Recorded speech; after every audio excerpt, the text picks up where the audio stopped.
Kim Alloh taoloning ma'rifatidan va uning kamolidan ulush nasibi olsa, o'zini yonidagi odamlardan oliyroq martabada bo'ladi. Alloh taoloning ism sifatlaridan, Alloh taoloning ma'rifatidan ko'proq nasibi olgan odam boshqalardan ko'ra martabasi balandroq bo'ladi. Astagfirullah. Va ma yulaqqaha illa allazina sabaru va ma yulaqqaha illa zu hazzin azim. Bu narsaga, bu ulush nasibaga faqat sabr toqatli zotlargina erishadilar. Bu narsaga faqat ulug' nasiba egasi erishadi. Demak, hazzun azim, ulug' nasiba deyilyapti. Ana shu nasibadan qancha ko'p bo'lsa, shuncha martabangiz ulug' bo'ladi. Vallohu indahu ajrun azim. Alloh taoloning huzurida buyuk ajr bor. Allohni tanigan inson ana shu buyuk ajriga ega bo'laman deydi, xayrli ishlarni qilaveradi. Uni biroq bu ishi uchun maqtasa ham qilaveradi, maqtamasa ham qilaveradi. Uni bu qilgan yaxshi ish uchun odamlar minnatdorchilik bildirib mukofotlasa ham qilaveradi, hech kim qadriga yetmasa ham qilaveradi. Chunki u Allohga iymon keltirgan mu'min. Ammo kofirlar bo'lsa, qilgan ishiga mukofot olmasa hech narsa qilmaydi. Allohni tanimagan odam albatta qilgan ishiga mukofot olishligi kerak bo'ladi. Payg'ambarimiz sollallohu alayhi vasallam aytadilar: "Iza ra'ayta shuhhan muta'an va hawa muttaba'an va dunya mu'asaratan va ijabu kulli dira'in bi ra'yihi fa alayka bi nafsika." Agar baxillik g'olib kelayotgan bo'lsa, havoyi nafsga itoat qilinayotgan bo'lsa, dunyo oxiratdan muqaddam qo'yilayotgan bo'lsa va hamma o'zini fikri bilan qanoatlanib qoladigan bo'lsa, o'zing bilan ovora bo'lgin. Ya'ni odamlarni mana shu haqqa chaqirsang, dinni xizmatiga, ummatni xizmatiga da'vat qilsang, e'tibor qilmasa, har kim o'zini nafsi bilan, o'zini foydasi bilan ovora bo'lib qolsa, odamlar amri ma'rufga, nahy munkarga quloq solmay qo'ysa, unda o'zing bilan ovora bo'laver. Chunki oxir zamonga borganda birodarlar, mana shu baxillik, havoyi nafsga qullik, moddaparastlik, har kim o'zini fikri bilan qanoatlanib qolishligi keng yoyilib ketadigan kasalliklardan bo'ladi.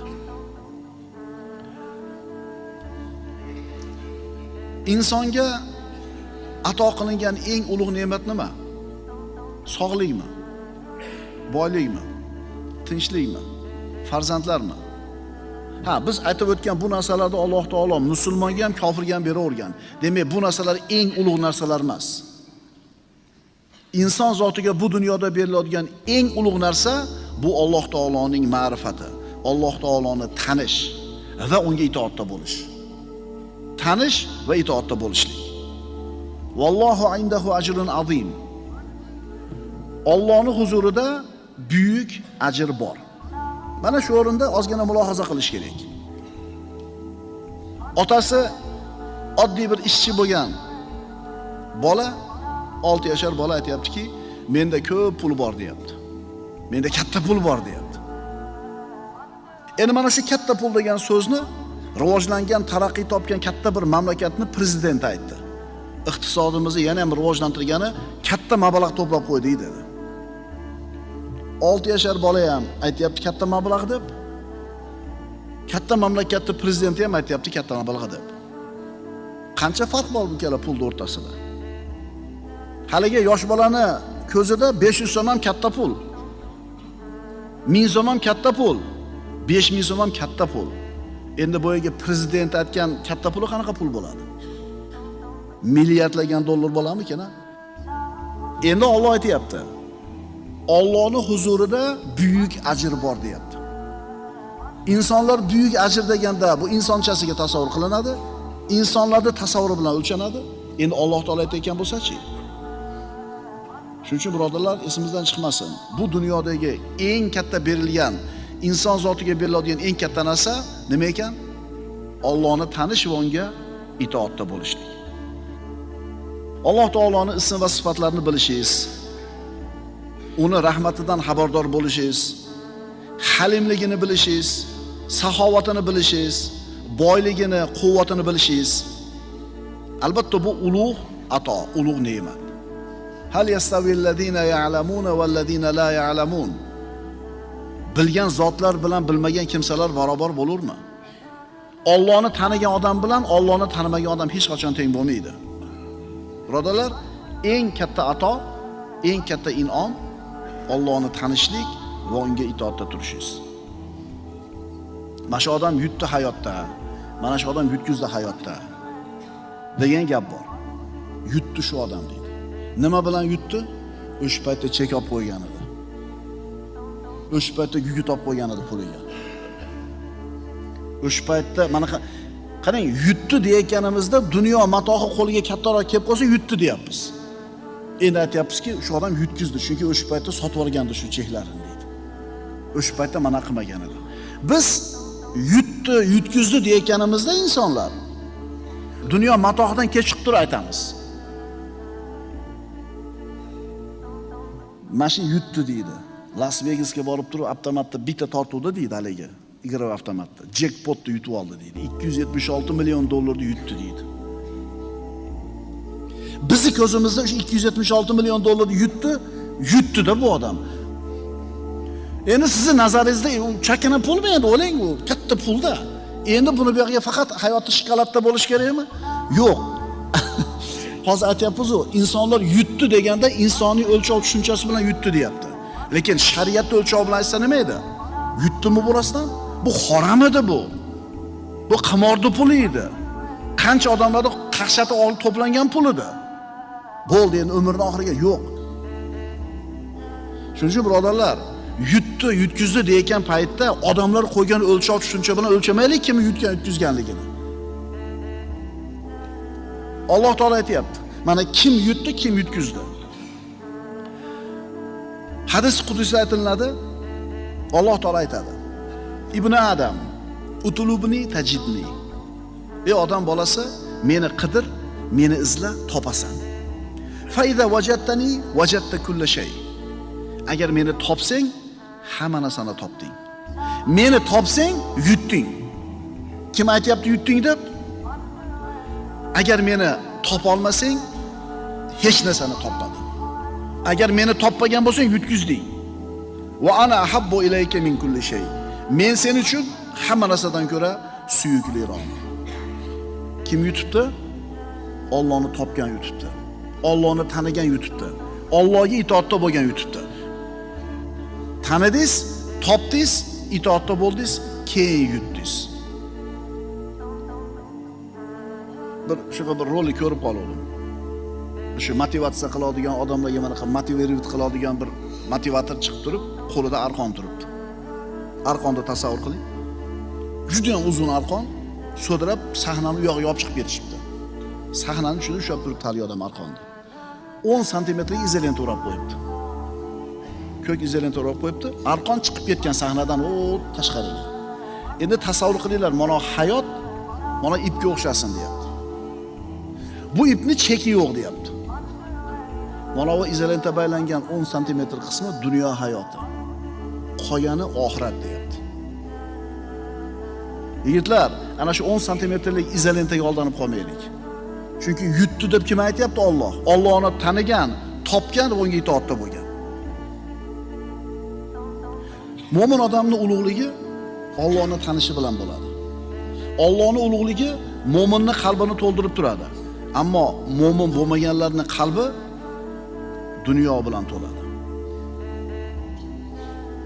Payg'ambarimiz sollallohu alayhi vasallam aytadilar: "Man qala hina yusbihu subhanallohil azim va bihamdihi 100 marratin va idza amsa kadhalika lam ya'ti ahadun yawmal qiyamati bi afdala mimma ja'a bih." Akhrajahu Buxoriy va Muslim.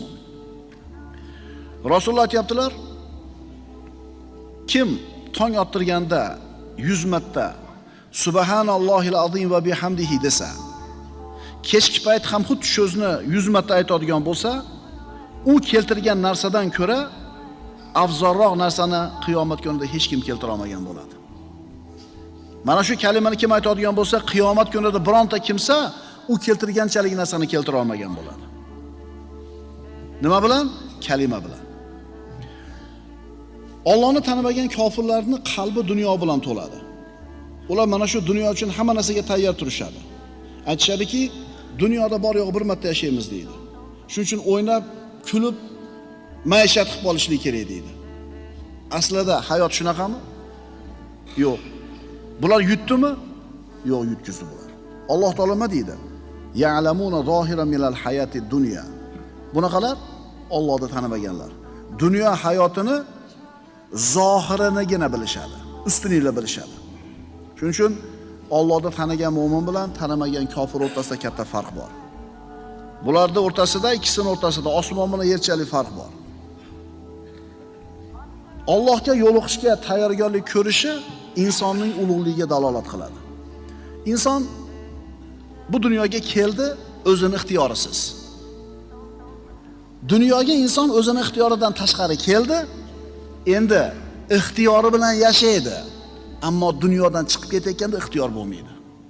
Ixtiyorsiz keldingiz, ixtiyorsiz chiqib ketasiz, lekin ixtiyor bilan yashaysiz. Mana shu dunyoda shu chiqib ketishlikka tayyorgarlik ko'rgan inson haqiqiy aqlli inson bo'ladi.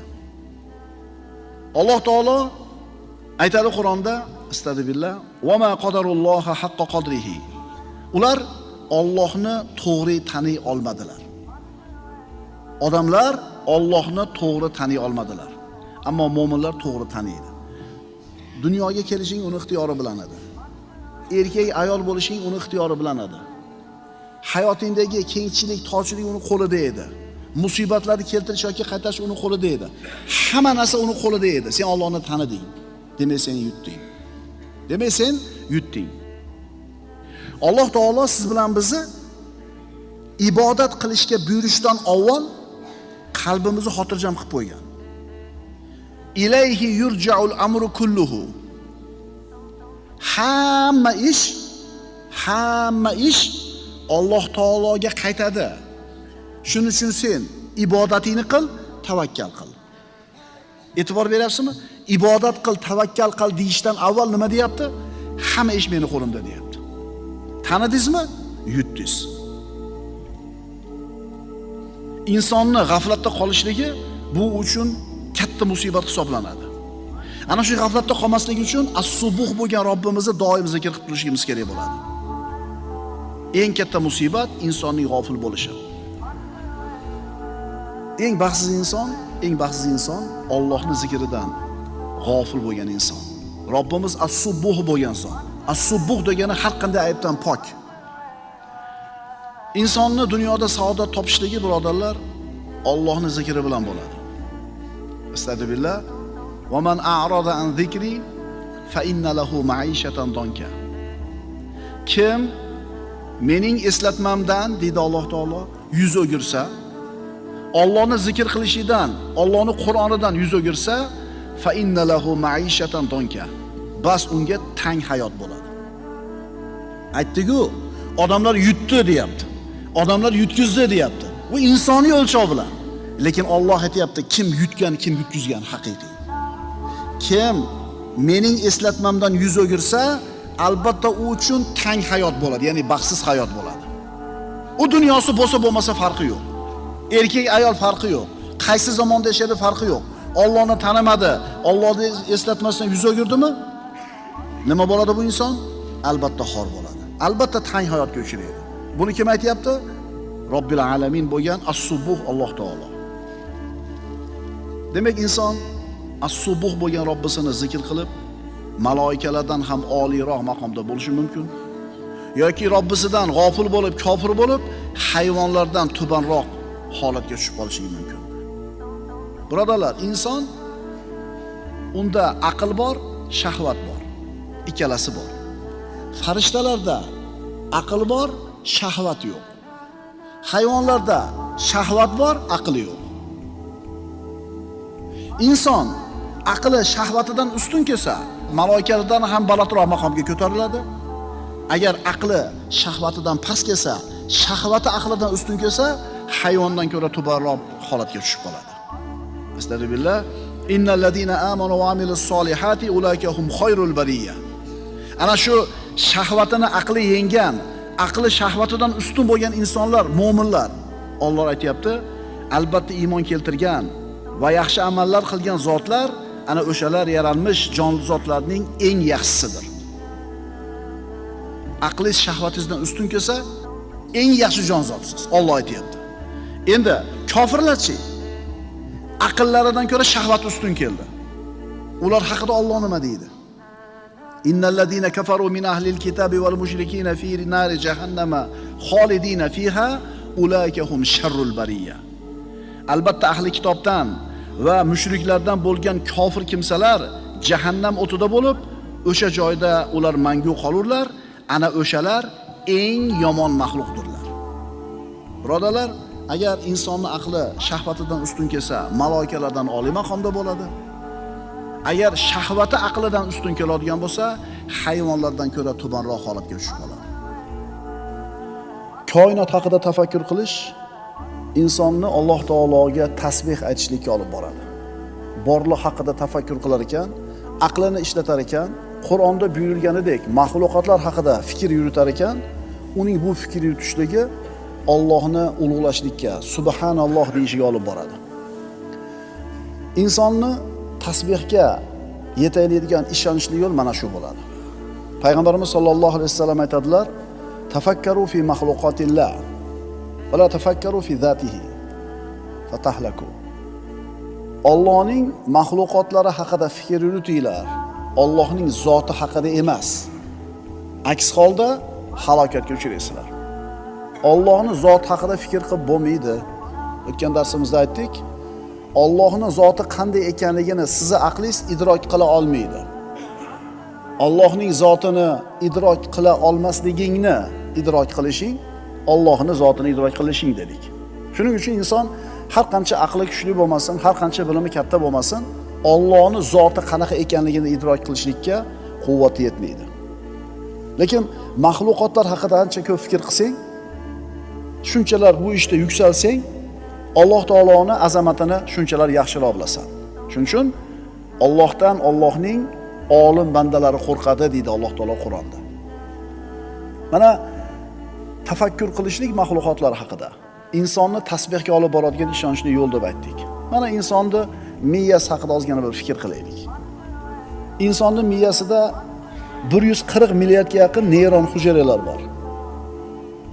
140 milliard. O'ylab ko'ringlar.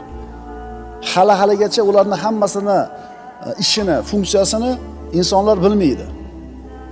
Insonning miyasida joylashgan va ana shu nerv impulslarini o'tkazib turadigan, agar aytish mumkin bo'lsa, ingichka iplar bor. Aksonlar deyilar ekan. Ularning uzunligi 150-160 ming kilometrga teng ekan.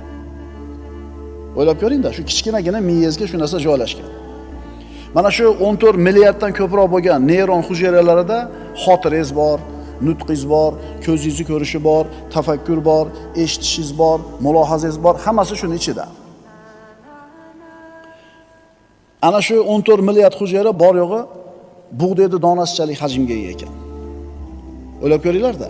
Subhanalloh deyishdan boshqa so'z qolmaydi tilingizga. Insonning jasadi ozuqalanishligi kerak. Organizmga quvvat kerak. Ana shu organizm to'qimalari mayda qon tomirlari orqali, kapillarlar orqali ozuqasini oladi. Endi ko'zni shoh pardasi, u ham ozuqa olish kerak. Agar u ham qon orqali ozuqa oladigan bo'lsa, ko'zni ko'rishi xiralashib qoladi. Endi mana shu joyga kelganda ko'zni mana shu shoh pardasi to'g'ridan to'g'ri shu kapillardan ozuqa olmasdan yonboshidagi a'zoni ozuqasidan tortar ekan. Subhanalloh deysizmi? Siz tirnog'ingizni o'sishini qarang.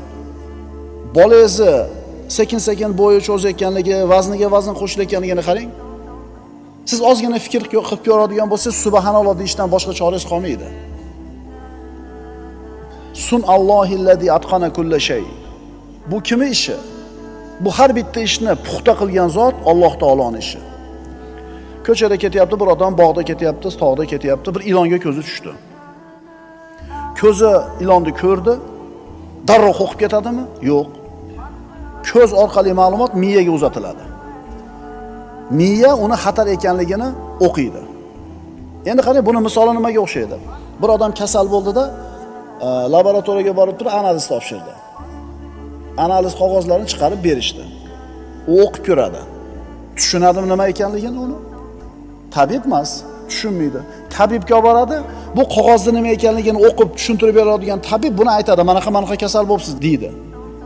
Endi ko'z ham ko'rdi, miyaga bordi, miya o'qiydi. Miyada shunaqa papka bor, ilon degan.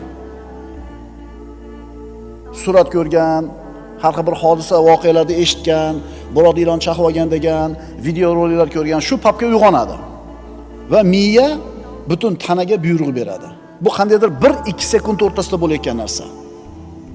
Miya jasadga qanaqa komanda beradi? Qanaqa buyruq beradi? Pochka qonga gormon tashiydi. Yurak urishi tezlashadi. O'pka qattiqroq ishlaydi, shuning uchun nafas olish tezlashadi. Jigar shakar moddasini ko'proq ishlab chiqaradi. Qon mushaklarga, muskullarga kelish ko'payadi. Insonda rangi sarg'ayadi. Bu 1 sekund, yarim sekund o'rtasida bo'layotgan narsa. Bilasizmi, bir odam qo'rqib ketganda bir irg'ib 3 metr devordan o'tib ketgani bor. Yoki shunday bir ko'tara olmaydigan inson ko'tarib oladi, bolasini ustiga tushib qolsa. Nimadan? Mana shu insonda organizmida keragidan ortiq quvvat paydo bo'ladi shu paytda. O'shuning uchun bir irg'ib o'tib ketdi. Yo bir kichkinaroq teshidan o'tib ketdi. Bo'lgan bu narsa. Keyin qarab turib aql olmaydi. Alloh taolo mana shunday quvvatni, mana shunday bir imkoniyatni qandaydir soniyalarda ishirib berib qo'yadi. Subhanalloh deysizmi? Mana shu insonning miyasi, birodarlar, shu ma'lumotlarga qaraganda nima deymiz, bir chinidek miya bo'ladigan bo'lsa, uzuniga 16-17 sm bo'lar ekan, eniga 13,5-14,5 sm bo'lar ekan, vazni 900 grammdan 2 kilogacha bo'lar ekan. Shuning ichida shuncha ma'lumot bor. Yana bu nima qiladi? Rivojlanib turadi bu narsa. Birodarlar, biz Allohning mahluqotlari haqida fikr qilsak, o'zimizni jasadimiz haqida fikr qiladigan bo'lsak, subhanalloh deyishdan boshqa choramiz qolmaydi. Ma tara fi xalqir rohmani min tafawut. Alloh taoloni, Rahmonni yaratishida bironta tafovutni, nuqsonni ko'rmaysiz. Alloh taoloni hamma mahluqotlari, hamma yaratgan xalqi komil va mukammal. Shuning uchun birodarlar, biz Allohga tasbih aytishni xohlasak, Alloh taoloni har qanday ayb nuqsondan poklashni xohlasak, tasbih aytishligimiz kerak. Tasbih aytishimiz uchun biz mahluqotlar haqida fikr qilishimiz kerak. Valillahil asmaul husna fad'uhu biha. Alloh taoloning go'zal ismlari bordir, bas ular ila chorlanglar.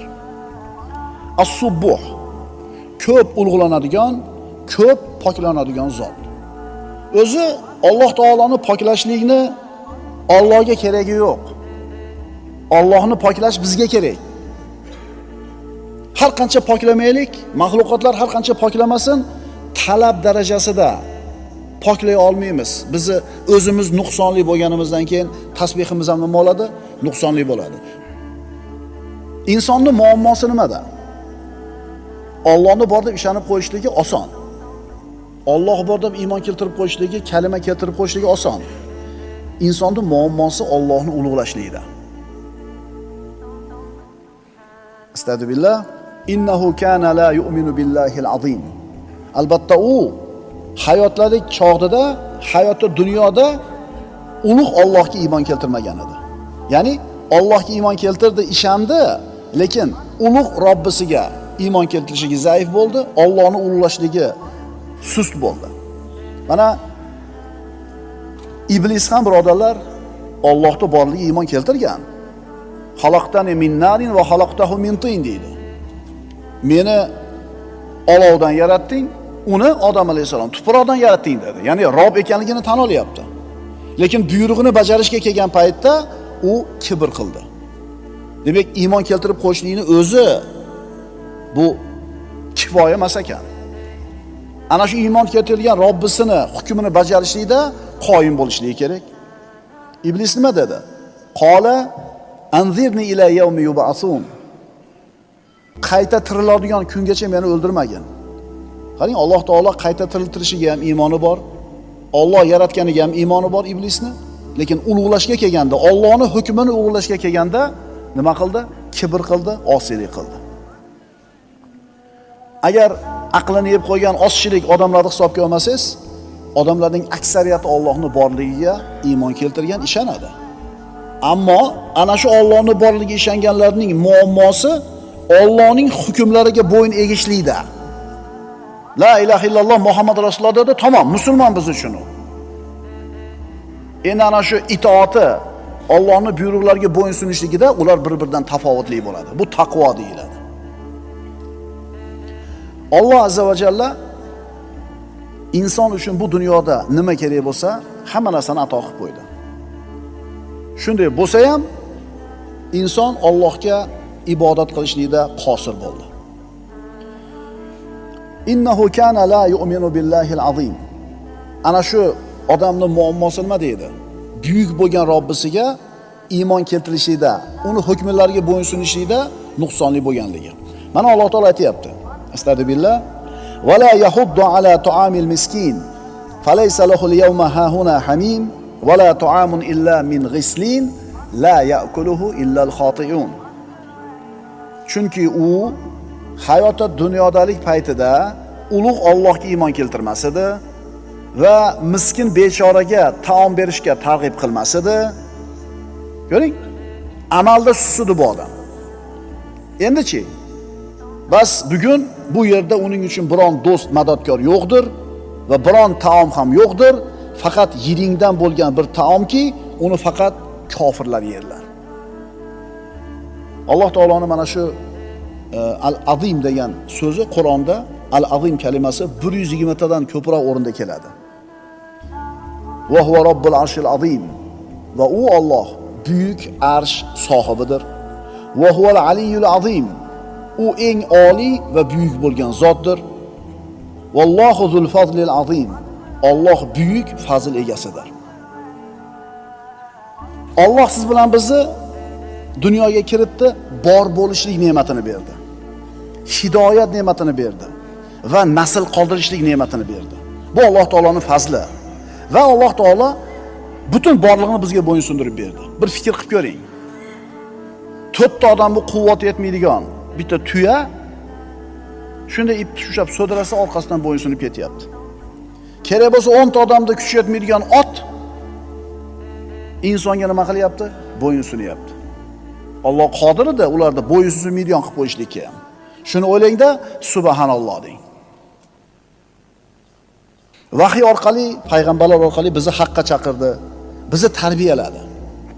Alloh seni tarbiyalaydi banda. Bir narsani ko'rsatib ta'lim beradi.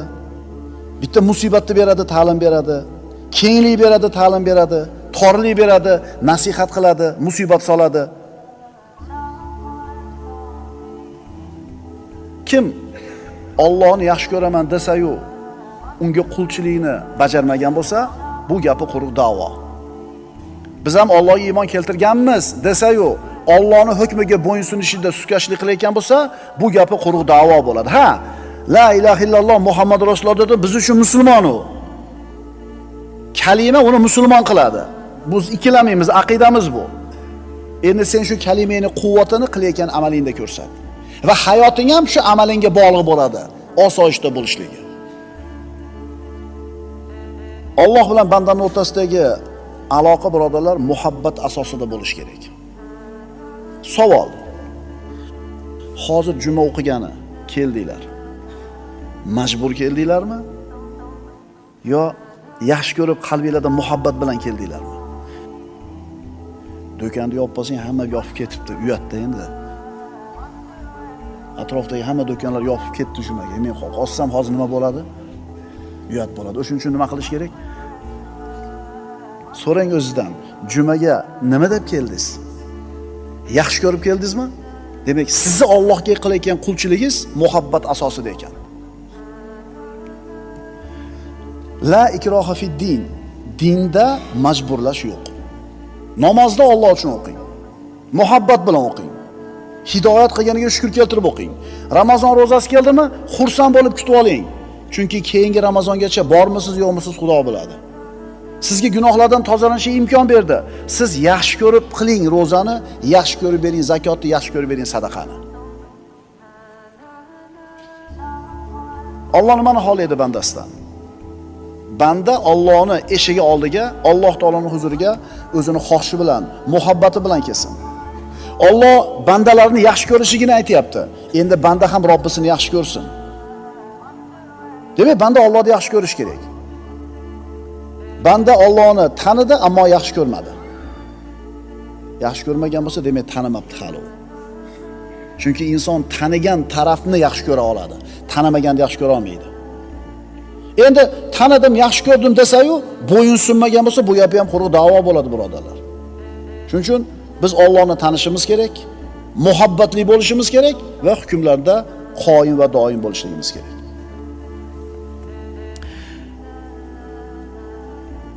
Shariat nazdida aqlli odam kim? Allohni tanigan va Allohga yo'liqadigan kunga tayyorgarlik ko'rgan odam. Qaytarib aytamiz. Shariat o'lchovi bo'yicha aqlli odam kim? Allohni tanigan va Allohga ro'baro bo'linadigan qiyomat kuniga tayyorgarlik ko'rgan inson. Quraysh mushriklari savol so'rashyapti bir-biridan. Astagfirullah, amma yatasaalun anin nabail azim.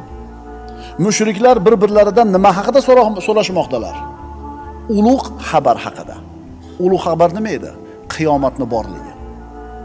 Bizi iymonimizning asosiy shartlaridan bittasi qiyomat kuni borligiga ishonishligingiz. Endi ishonishligingizning dalili shunga tayyorgarlik ko'rayotganligingiz. Umar ibn Xattob radhiyallohu anhu xalifa bo'lib turar ekan, safarlarning birida yo'lda ketib borar ekan, qo'y boqib yurgan bir qulni ko'rdi. Qulni sinamoqchi bo'lib turib, qo'ylardan bittasini menga sotmaysanmi dedi. Qul aytdi, men qulman, qo'y sayyidimniki dedi. Ha, sayyidingga bo'ri yeb ketdi deb qo'yasan dedi. Desa, qul aytayapti, menga pul juda ham zarur hozir, juda kerak payt. Va xo'jayinimni ko'zida men juda ishonchli odamman. Agar shunday desam ishonadi dedi. Lekin Allohchi dedi. Mana qiyomatga iymoni bor ekanligini dalili. Odamlarda hammasini uxlatib qo'yishi mumkin. Dokument qog'ozlarda hammasini cho'tki qilib qo'yishi mumkin. Hammani uxlatish mumkin bizning tilda aytganda. Lekin Allohchi. Inson qiyomat kuniga borishligi, qiyomatda turishiga iymoni bo'lsa, boyagi ishlardan tiyila oladi. Ikkita gunoh bor. Ikkita gunoh bor. Alloh taolo oxiratda ham aniq beradi, lekin dunyoda ham aniq beradi. Qolgan gunohlarni Alloh taolo jazosini dunyoda bermay, oxiratga olib qo'yishi mumkin. Oxiratga qoladi. Ammo ikkita gunoh bor, shuni dunyoda ham beradi. Bittasi ota-onaga oq bo'lishlik. Ota-onasiga oq bo'lgan odam dunyoda xor bo'lmay iloji yo'q. Oxiratdan avval dunyoda xor bo'ladi. Ikkinchisi zulm. Zulm desa faqat birovni burnini urib sindirish tushunmaylik. Zulm nima? Zulm haqdorni haqqini bermaslik. Siz mansabdor bo'lib turib, ruchka bilan birovni haqqini o'ziniki qilib oldingizmi? 100 so'm olish kerak bo'lgan joyga 80 so'm berib turib 100 so'mga qo'l qo'ydiryapsiz. Bormi shu muammo? Voy, nima qilib o'tiribsan u yerda? Seni birovni haqqi yo'q. Agar kimdir mashina qilib zulman birovni haqqini yeb, odamlarga zulm qilayotgan bo'lsa, hayotini qarab turinglar-da. Dunyoni o'zida tavba qilib shu mazlamalarni egalariga qaytarib bermasdan ketadigan bo'lsa, dunyoda o'zida ham ko'radi. Shuning uchun birodarlar, haqiqiy xushyor odam, oqil odam kim shariat nazdida? Allohni tanigan va Allohga ro'baro bo'ladigan qiyomat kuniga tayyorgarlik ko'rgan odam. Haqiqiy yutuq birodarlar, Allohga itoat qilishlikda, qiyomat kuniga tayyorgarlik ko'rishlikda. Endi qiyomat kuni qanaqa kun bilasizlarmi? Astagfirullah. Yawma tarawnaha tadhalu kullu murdi'atin amma arda'at va tad'u kullu zati hamlin hamlaha wa tara an-nasa sukara wa ma hum bisukara walakinna azaballohi shadid. U qiyomat qanaqa kun bilasizmi? Qiyomat kunida inson kambag'al bo'lganiga quvonadi. Hisob-kitobi yengil bo'lishini ko'rib. Dunyosi qo'lida katta bo'lganiga qiyomat kunida pushaymon yeydi. Inson qiyomat kunida hadislarda aytilganidek, ikkita odamning o'rtasida qozilik qilganiga pushaymon yeydi. Qaniydi shu mansabda o'tirmasam, qaniydi shu hukmni chiqarmasam. U shunaqa bir og'ir kunki, Alloh taolo aytadi. Uni ko'rar kuningizda, qiyomat kuni ko'rar kuningizda emizayotgan onalar emizib turgan bolasini unutar. Va barcha homilador ayollar o'z homilasini tashlab yuboradilar. Odamlarni mast, alas holda ko'rursiz. Mast odamda yuradi nima qilayotganini bilmasdan. Holbuki ularning o'zlari mast emaslar, lekin Allohning azobi qattiqdir. Dahshatni qattiqligidan inson yonida kim ketayotganligini ko'rmaydi. Qiyomat kunida erkak ayollar yalang'och holda mahshargohga yurib boradi desalar, Oysha onamiz, "Ya Rasululloh, erkak ayol yalang'och bo'lib aralashib yursa, bir noqulay, uyatli holat bo'lmaydimi?" deganida payg'ambarimiz aytadilar-ki, "Ey Oysha, u kun shunday dahshatli kunki, inson yonida birov ketayotganligini ko'rmaydi. Dahshatli qattiqligidan yonida kim ketayotganini ko'rmaydi. Uni erkak, ayol, kiyim avrat emas. O'sha kun kelyapti, hammamiz oldimizda turibdi. Siz xohlamasangiz ham o'sha kunga borasiz. Endi sizni oqilligingiz nimada? Ana shu kunga tayyorgarlik ko'rishlikda. Fasabbih bismi robbikal azim. Bas buyuk Parvardigoringizning nomini poklab tasbih ayting. Wa man yu'azim sha'airallohi fa innaha min taqval qulub. Kim Allohning qonunlarini hurmat qilsa, bas, albatta bu hurmat dillarning taqvodorligi sababli bo'lur. Mana shariatda narsa mumkin emas bu narsa dedi. Bir ish qilmoqchisiz yoki qildingiz, shariatda bu mumkin emas dedi. To'xtatdingiz. Shariat bo'yicha siz nohaq siz qaytarib berishingiz kerak dedi. Qaytarib berdingiz. Demak siz Allohning qonunini hurmat qildingiz. Ana nima bo'pti? Hamma qilyapti-yu, dedingizmi? Hurmat qilmabsiz. Birodarlar, Nabiy sallallohu alayhi vasallamning sahobalari va undan keyingi tobiinlar davrida bu insonlar uchun, bu musulmonlar uchun Allohning hukmlari qadrli edi. Allohning hukmlarini, buyruqlarini hurmat qilishdi. Qadrli bo'ldi Allohning hukmi bular uchun. Endi mana shu bandalar ham Alloh uchun hurmatli, qadrli bo'ldi. Alloh ularni aziz, mukarram qildi. Dunyoda ustozlarga aylantirdi boshqa millatlarga. Endi keyingi davrda musulmonlar uchun Allohning hukmlari qadrli, hurmatli bo'lmadi. O'shuning uchun bu bandalar ham, bu musulmon ummatining hozirgi toifasi ham Alloh uchun qadrsiz bo'ldi. Tushunarlimi? Fansurna alal qawmil kafirin deb duo qilaveramiz. Kofir qavm ustidan bizga nusrat berdingiz, lekin hayotimizda Allohning qonunlarini, hurmatini joyiga qo'ymayapmiz. Qachoniki hurmatini joyiga qo'yamiz, halolda halol deymiz, haromda harom deymiz, shariat bo'yicha yashaymiz. Allohning hukmlari biz uchun hurmatli bo'lsa, biz ham Alloh uchun hurmatli bo'lamiz. Alloh g'olib qiladi. Eng katta yutuq do'zaxdan uzoqlashib jannatga kirishing. Eng katta yutuq Qur'on o'lchovlari bilan, Qur'on miqyoslari bilan yashashliging. Alloh taolo aytadi, astagfirullah, "Va man yuti'allaha va rasulahu faqad faza fawzan azima." Kim Allohga va uning payg'ambariga itoat etsa, bas, u ulug' baxtga erishibdi. Yutuqqa erishibdi. Uyini 50 sotik bo'lishligi, birodar, bu haqiqiy yutuq emas. Katta daromad olib kelib turgan tijoratini ishlab turishi bu haqiqiy yutuq emas. Dunyoning eng go'zal matohlardan foydalanayotganliging haqiqiy yutuq emas. Haqiqiy yutuq Allohni tanishing, uni ibodatida, itoatida turishing. Eng katta haqiqiy yutuq do'zaxdan chetlatilib jannatga kiritilishing. Chunki biz aytayotgan dunyo matohini qo'lga kiritishlik, dunyoda zo'r yashashlik yutuq desa, kofirlarning qo'lida bu dunyo siz bilan bizdan ko'ra ko'proq. Lekin ular oqibati nima bo'ladi oxirida? Astagfirullah. Kullu nafsin za'iqatul maut. Deyapti Alloh taolo. Har bir jon o'limni totguvchidir. Va innama tuwaffawna ujurakum yawmal qiyamah. Qiyomat kunida shubhasiz qilgan ishingizning mukofotini komil suratda olasizlar. Faman zuhziha anin nar va udkhilal jannata faqad faz. Kim do'zaxdan chetlatilib deyapti Alloh taolo, jannatga kiritilsa tahqiq yutdi. Va mal hayatud dunya illa mataul ghurur. Bu dunyo hayoti esa aldaguvchi matodir. Aldaguvchi matodir. Insonni aldab qo'yadi. Qo'lingdagi katta dunyoing bor. Jamiyatda mavqeing bor. Shakli shamoiling bor. Kuch-quvvating bor. Ammo bularning hammasi miyangdagi bitta tomirda qisilib qolishi bilan bir pulga aylanib qoladi. Yuragingda bitta tomir qisib qoladi, bo'ldi, nogironsan. Endi hech kim emassan.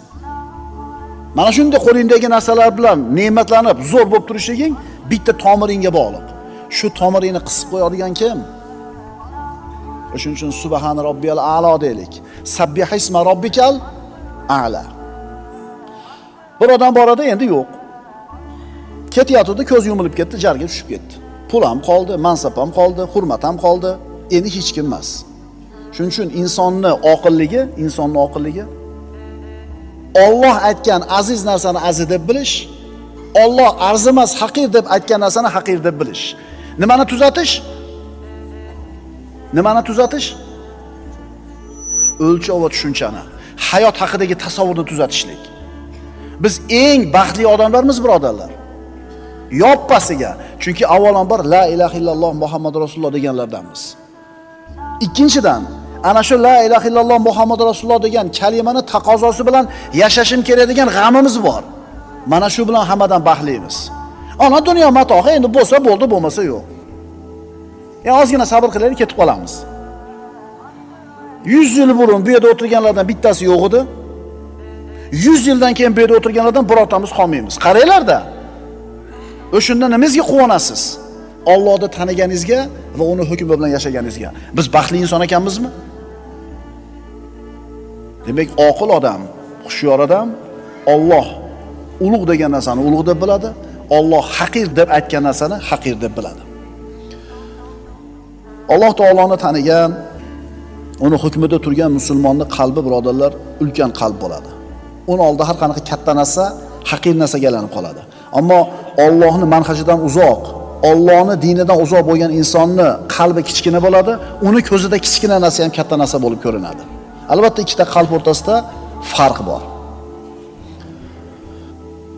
Mo'minning boyligi Alloh bilan bo'ladi. Quvvati ham Alloh bilan bo'ladi. Azizligi ham Alloh bilan bo'ladi. Mo'min shaxsiyati buyuk inson bo'ladi va bu narsaga hamma qodir bo'lmaydi. Astagfirullah. Va ma yulaqqaha illa allazina sabaru va ma yulaqqaha illa zu hazzin azim. Bu narsaga ulkan qalb egasi bo'lishlikka, Alloh bilan o'zini aziz deb bilishlikka, Alloh bilan o'zini boy deb bilishlikka faqat sabr toqatli zotlargina erishurlar. Unga, mana shu narsaga faqat ulug' nasiba egalarigina erishur. Sen Allohning go'zal ismlaridan banda o'zingga ulush nasiba ol. Agar Allohning go'zal ismlaridan o'zingga ulush olsang, sen iffatlisan. Sen Allohdan olgan nasibang, ulushing tufayli insoflisan, kechirimlisan, kamtarsan, rahimlisan. Muhammad alayhisolatu vassalamga Alloh taolo hamma narsani ato qildi. Vahiyni, mo'jizani, bayonni, fasohatni, go'zallikni, hikmatni va mana shuncha ulug' berilgan ne'matlarning ichida u zot sallallohu alayhi vasallamni xulqini maqtadi. Va innaka la ala xuluqin azim. Rasululloh zo'r siyosatchi bo'lganlar, zo'r iqtisodchi bo'lganlar, zo'r rahbar bo'lganlar, zo'r ota bo'lganlar, zo'r do'st bo'lganlar, zo'r er bo'lganlar. Mana shu hamma xulqlari komil bo'lgan, lekin Alloh taolo maqtaganda mana shunday ulug' sifatlanishidan xulqini maqtadi. Birodar, sen go'zal xulq egasisan. Chunki sen Alloh taolodan, Alloh taoloning go'zal ismlaridan o'zingga ulush nasib olgansan. Ukalar, odobli bo'lish, shirin so'z bo'lish, muloyim bo'lish, kechirimli bo'lish, islomiy xulq egasi bo'lish, bizning tilda esli bo'lish. Ko'chadagi johillarning ko'zida qoloqlik, qo'rqoqlik bo'lib ko'rinadi. Behayo bo'lish, uyat gaplarni gapirish, har xil harom xarishlarga kirishlik, jur'at, bu jasorat, erkaklik belgisi bo'ladi. O'g'lonning tushunchasi. Yaxshilab bilib olinglar, ayniqsa yoshlar. Sizni go'zal axloq egasi bo'lishingiz, xulqingiz chiroyli bo'lishligi cho'ntagingizga to'g'ridan to'g'ri aloqasi bor. Ishonasizmi shunga? Sizni axloqingiz go'zal bo'lishligi ilmli bo'lishligingizga to'g'ridan-to'g'ri aloqasi bor. Dalil, bironta axloqi buzuq olimni ko'rganmisizlar, diniy olimni? Bormi shunaqa bir olimki, ko'zga ko'ringan, tanilgan, xalq tan olgan olimki, axloqi buzuq bo'lsin? Bormi? Bo'lmaydi. Shuning uchun ikki dunyo saodatiga ega bo'lishni xohlasangiz, hayotingizda barakot bo'lishini xohlasangiz, cho'ntagingizda baraka bo'lishini xohlasangiz, ilm sizga yuqishligini xohlasangiz, axloqingiz go'zal bo'lsin. G'iybat qilmang ahli ilmlarda. Kibr qilmang kattalarga, kichiklarga. Beadab bo'lmang mashina minganingizda, futbol o'ynaganingizda. Qo'yingki odobli bo'ling. Mana shu biz aytayotgan narsalar sizga o'tadi, yuqadi. Alloh subhanahu va taolo as-subuh bo'lgan zot.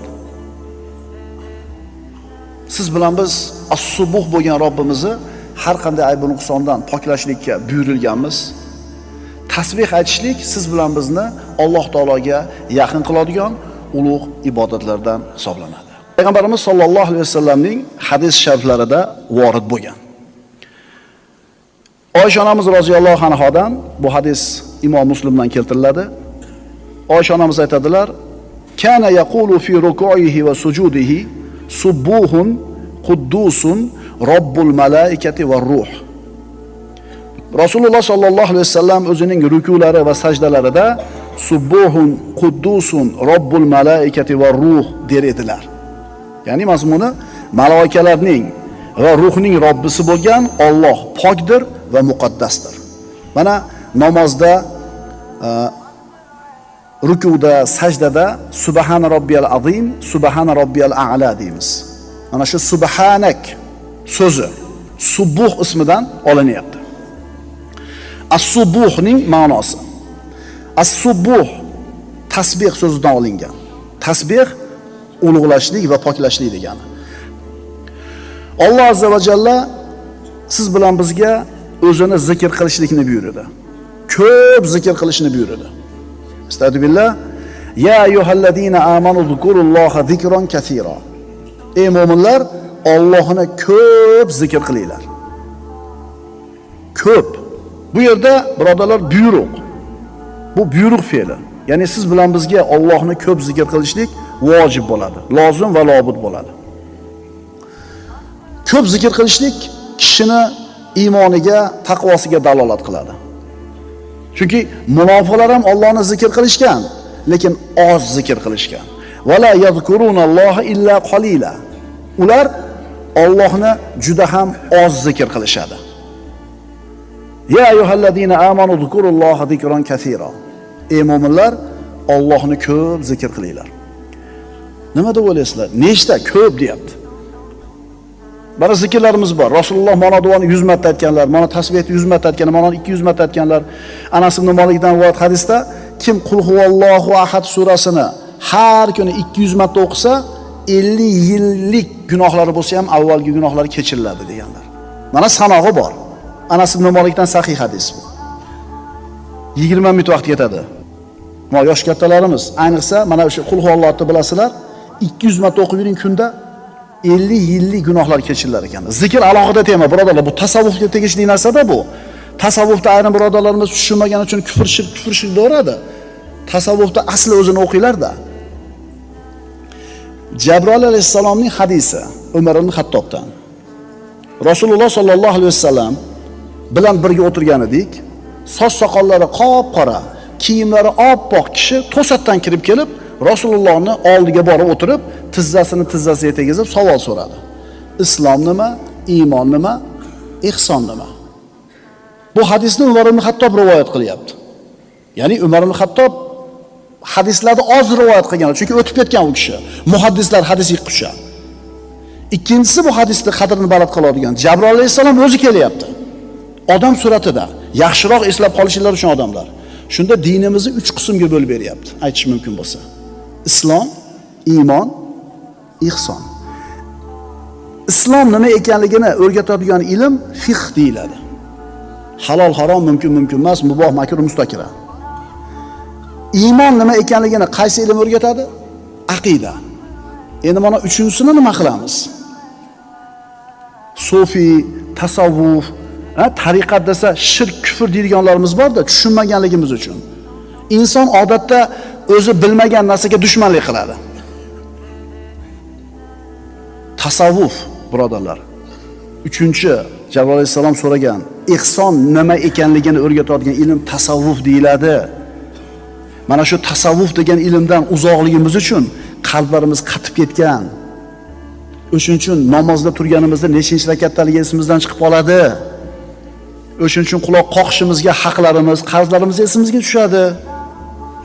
To'g'rimi? O'sha tasavvuf, qalb, nafs tarbiyasi yo'qligi uchun qattiq dil bo'lib ketdik. Qarasang tuppa-tuzuk namozxonga o'xshaydi, lekin odobini, axloqini qarasang ko'chadagi johillardan farqi yo'q. Nimaga? Tasavvufni inkor qilib qo'ygan. Sizlar o'zingizlar ham kitob o'qib ko'ringlar-da.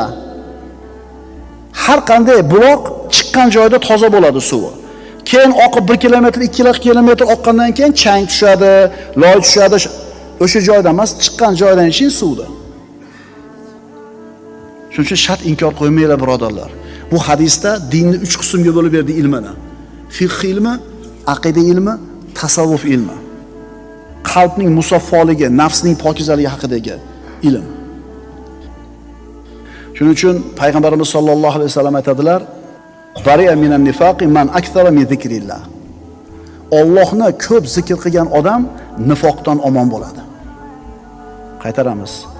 Allohni ko'p zikr qilgan odam nifoqdan omon bo'ladi, munofiqlikdan. Chunki aytdik-ku, "Vala yazkurunalloha illa qalila."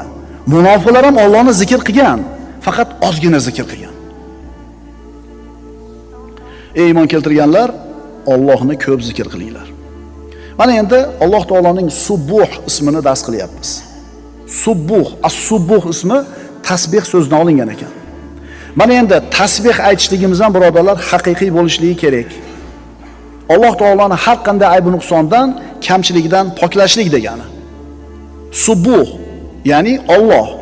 Uni poklash kerak, uni ulug'lashlik kerak. Lekin siz bilan biz har qancha Alloh taologa tasbih aytib, u zotni poklamaylik ayb nuqsonlardan, bizni aytgan tasbihimiz lozim bo'lganchalik tasbih bo'la olmaydi. Har qancha ulug'lamaylik, biz baribir kerak bo'lganida qilib ulug'lay olmaymiz. Chunki bizni o'zi nuqsonliligimiz tayin. Biz nuqsonli bo'lganimizdan keyin qilgan ishimiz ham nuqsonli bo'ladi, birodarlar. Kechqurun qiyomul layl namozini o'qib, ertaman kekkayib yurgandan ko'ra g'ururga ketib. Kechqurun tahajjud namoziga turaman deb uxlab qolib, ertaman turib xijolat bo'lib turganingiz afzal. Tushunarlimi? Sizni g'ururga olib boradigan savobli amaldan ko'ra bo'yningizni egilib Allohning oldida hokisorligiga sabab bo'ladigan gunoh afzal bo'ladi. Gunohni yaxshi demayapman men. Sizni g'ururga, kibrga olib borib qo'yadigan savobdan ko'ra xijolat olib uxlab qolibman, qilolmayapman deb bo'yningizni egilib turganingiz yaxshi.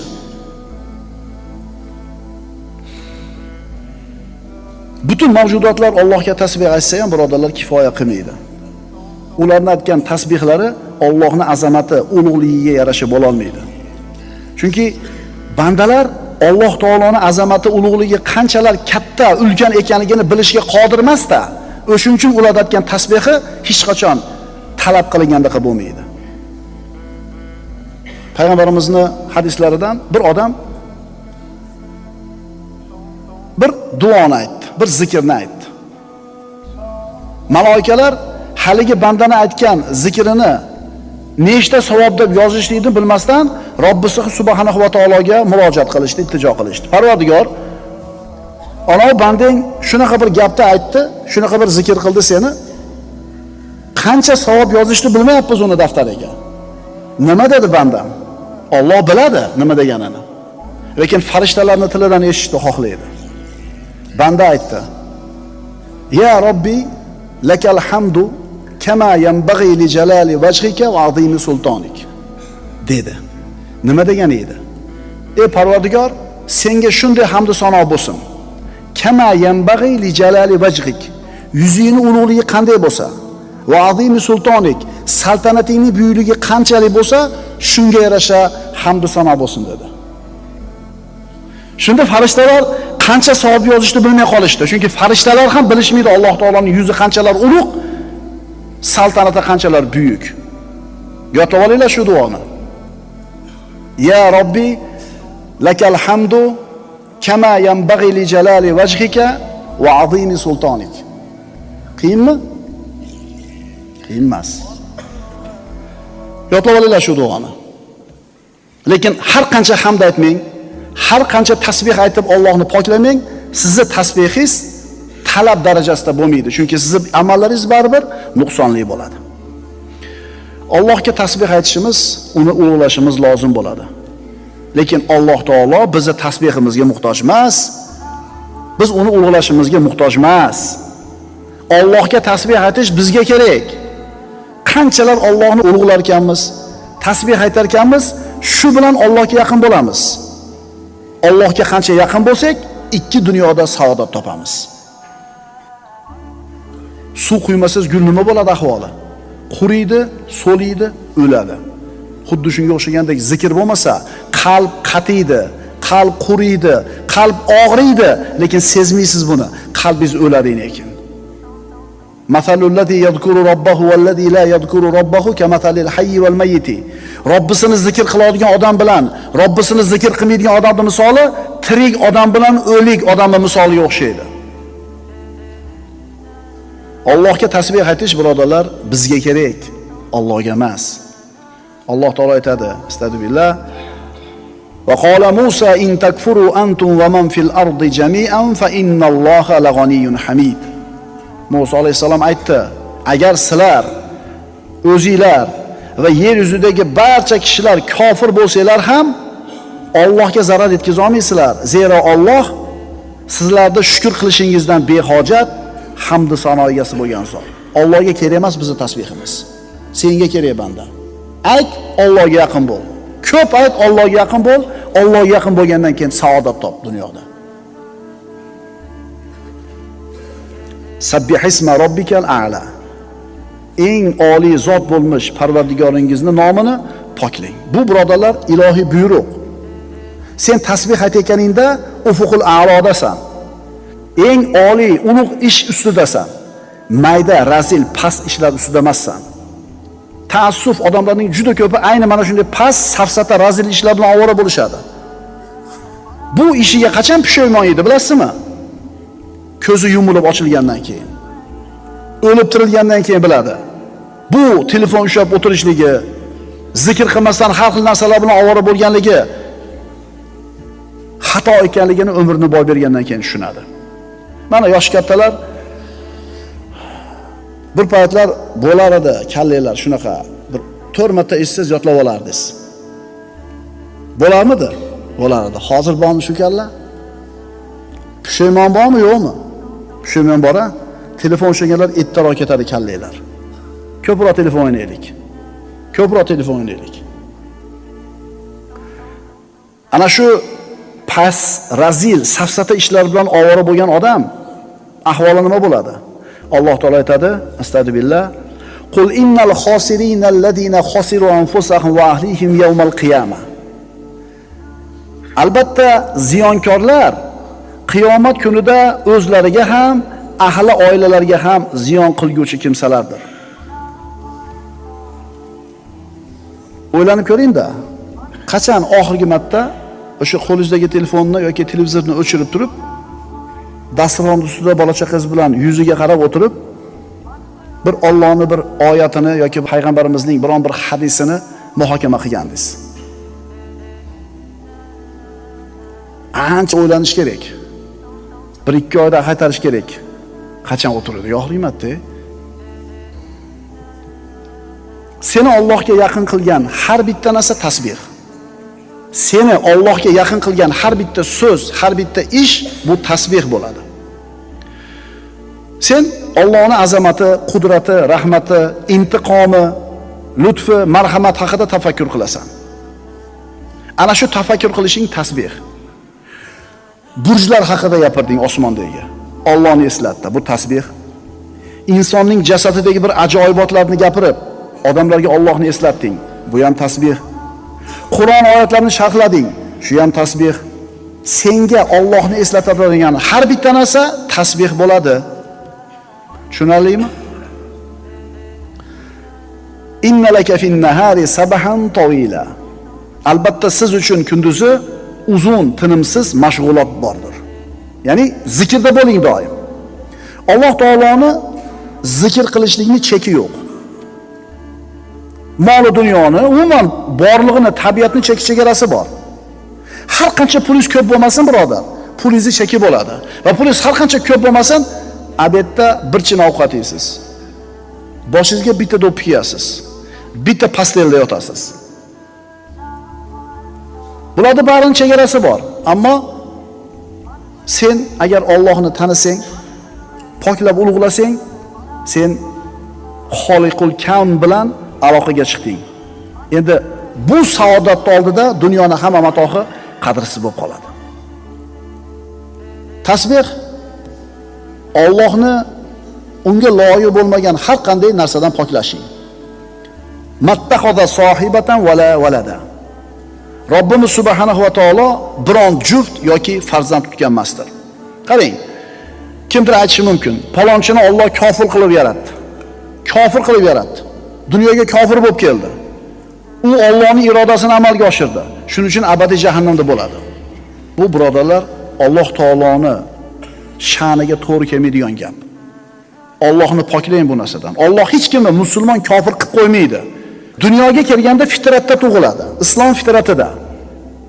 Rasul aytganlar, kullu mavludin yuladu ala fitratin. Har bitta chaqaloq islom tabiati bilan tug'iladi.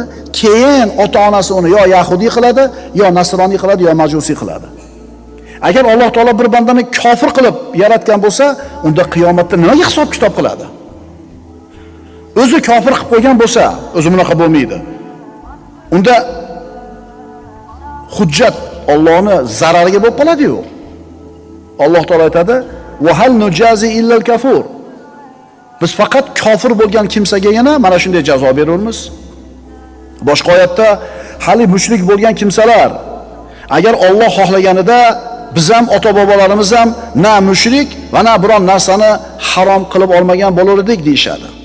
O'zlarining kufrini Allohning taqdiriga to'ngashadi. Alloh bizni shunaqa qilib yaratib qo'ydi deyshadi. Alloh bu narsadan pok. Subhanalloh. Kazalika kazzaballazina min qablihim hatta zaqu ba'sana. Ulardan avvalgilar ham to azobimizni totgunlaricha mana shunday yolg'onchi qilganlar. Qul hal indakum min ilmin fatukhrijuhu lana in tattabi'una illa adh-dhann va in antum illa takhrusun. Ey Muhammad alayhisalom, ayting. Huzuringizda bizga ko'rsatadigan biron hujjatingiz bormi? Gapingizda to'g'ri ekanligiga. Sizlar faqat gumonga ergashmoqdasiz, sizlar faqat yolg'on so'zlamoqdasiz. Demak, Alloh taolo hech bir kimsani bironta ishga majbur qilmaydi. O'zi majbur qilib qo'yib turib, keyin qanaqa qilib hisob-kitob qiladi, birodarlar? Qul lillahil hujjatul baligha. Ayting, yetuk hujjat faqat Allohning huzuridadir. Alloh subhanahu va taolo o'zini doimiy suratda poklaydigan bandalardan qilishiga tavfiq berishini so'raymiz. Aqulu qawli hada va astaghfirulloh li va lakum. Innalloha va malaikatahu yusalluna alan nabiy. Ya ayyuhallazina amanu sallu alayhi